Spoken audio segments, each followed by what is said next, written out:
الحمدللہ وحدہ لا شریک لہ والصلاۃ والسلام علی من لا نبی بعدہ۔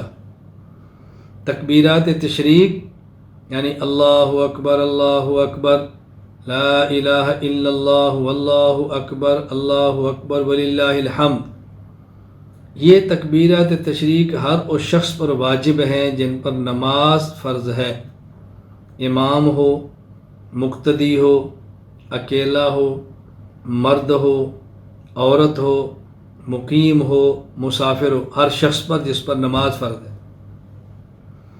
تکبیرات تشریق 9 ذی الحج سے لے کر 9 ذی الحج کی فجر سے لے کر 13 ذی الحج کی عصر تک پڑھیں گے۔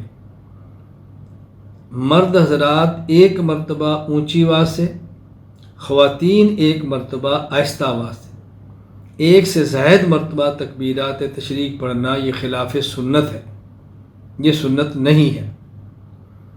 فرض نماز کے بعد سلام پھیریں تو سلام کے فوراً بعد پڑھیں۔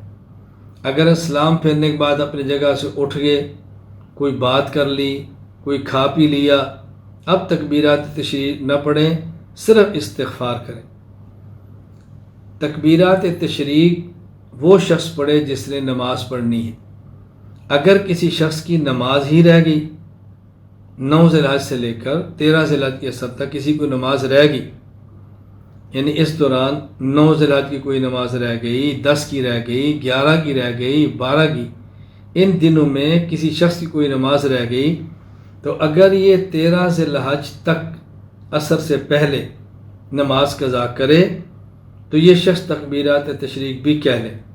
اگر 13 ذی الحج کے بعد یہ نماز قضا کرتا ہے، لٹاتا ہے، تو پھر تکبیرات تشریق نہ کہے۔